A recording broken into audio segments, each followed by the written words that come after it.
But in the meantime, we're going to talk about 5 tips for selling your Sanibel home in 2021. This is being brought to you by Susan McCallion. I'm Susan McCallion on Sanibel Island in Florida, and we service Sanibel, Captiva, and all of Southwest Florida. It's a busy market for us here in Southwest Florida, and there's tips as people are beginning to think about listing their homes for sale this winter. The one thing that I find really helpful, tip number 1, is a pre-listing inspection. Having a pre-listing inspection is going to save you money in the long run because it allows you to understand what items in your home need a little bit of attention and fixing. You're able to do that before your home goes under contract. Then it doesn't become a negotiating issue that you need to negotiate with buyers on certain items. If you don't fix something beforehand because you've decided it's not the right time to do so, that's fine. At least you have the opportunity to determine if it needs to be repaired, the specific item or items need to be repaired, and how much they're going to cost. So it allows you to have more assurance with your listing price, more comfort in knowing what the issues are before nervously waiting for a buyer to get their inspection report back and then finding out what they may come to you and ask for, either a credit on your purchase price or repairs. So definitely saves money, helps you ease your negotiations because you'll know right up front what the issues are. You don't have the hassle and anxiety of waiting for the buyers to come back with their list of items to be addressed. And time, it definitely saves you time. I have had in the past clients, buyers, look at a seller's pre-listing inspection and go ahead with that pre-listing inspection and use that, and thereby waiving the lengthier 15-day inspection period and shortening it to maybe a 5-day inspection period. So certainly can save you time as well. I highly, highly recommend a pre-listing inspection. Number 2, tip number 2 is plan for your professional photos. I know that when we listed our home years and years and years ago before we moved to Sanibel, Jim and I met with our real estate agent, and as soon as we decided that we were going to list our home, we wanted it in the system the very next day. Unfortunately, it doesn't happen that way. We don't take photos on our iPhones of your property, and most agents here on Sanibel and Captiva don't. They hire professional photographers, as do we. So it's important to understand that professional photos are going to take at least a week to get photographed and then processed and ready for the MLS. You know, oftentimes it can take 2 weeks. So you want to budget your timing for that. When you think about photos and you think about your inspection and preparing for your home to get on the market, you need to think of our next tip, and that is planning your landscaping. Lawn and landscaping doesn't happen overnight.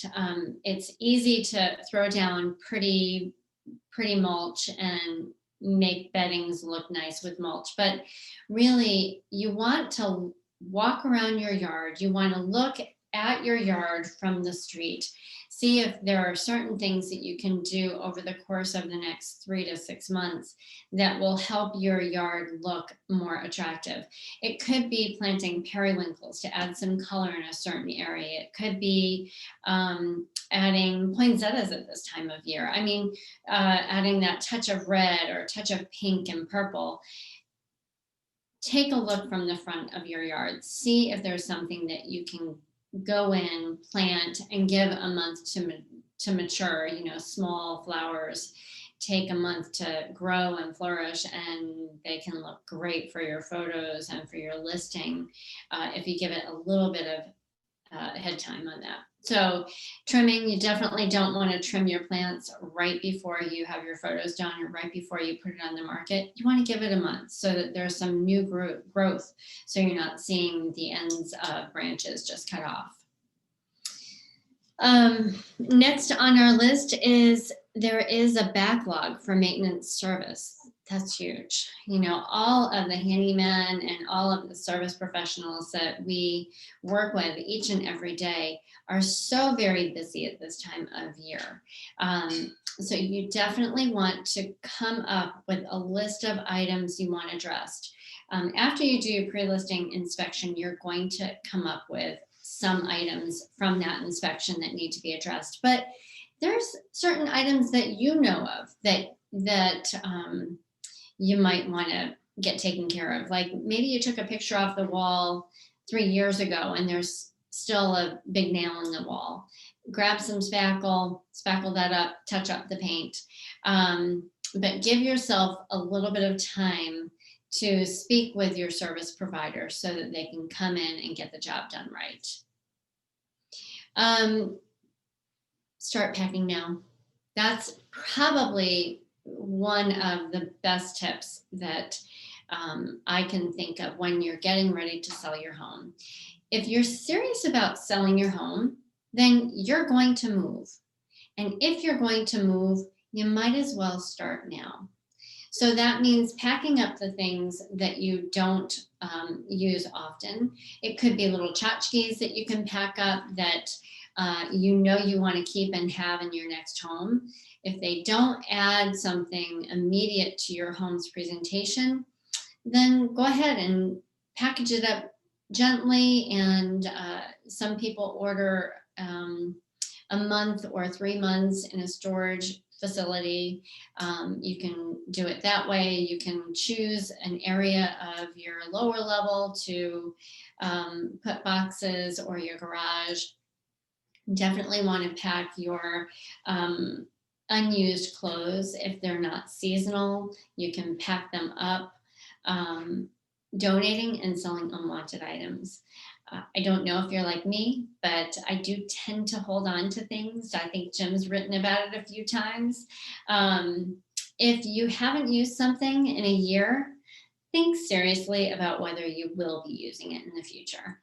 And if you think that someone else could get better use out of it, why not donate it or sell it at a reasonable cost? It's a good thing to do now.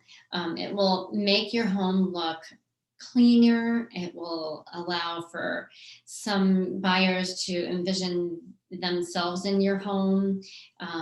It's definitely a good thing to do. A footnote to that is you want to minimize what's in your closet. Even the most organized closet, if you minimize it by taking some things out, it will allow people to appreciate the space that's there. We've got some bonus tips for you. I love this one. Start with your bucket list. So if you're planning on listing your home and you're going to leave your neighborhood, figure out what your favorite restaurants and stores were in that neighborhood and go to them. Enjoy them. Don't hand over the keys to your house and then remember, oh gosh, I wish I went to this store or this restaurant one more time. Bike your favorite trails, chat to your favorite neighbors, watch the sunset. Really enjoy all of your favorite things about your home, your neighborhood, and your community before you leave. Lastly, and also really important, select your listing agent. Interview local realtors. Choose 3 that you've heard of and that you feel have a good reputation and you would have a good rapport with. And then look onto our webinar and our web blog on questions to ask a listing agent in a listing agent interview. Add your own questions, have a little running list. Make sure you ask your agents that are coming in to interview with you, ask them all the same questions so that you can compare as much as possible the values that you place on your listing agent relationship among the different agents.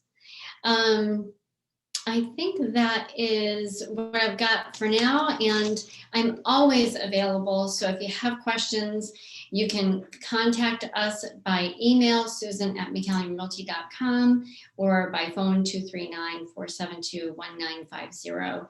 And let me know if you'd like us to send you a link to the questions for realtors or anything else from this webinar. Thanks so much for joining me today. Have a great one, and we look forward to talking to you soon. Bye-bye.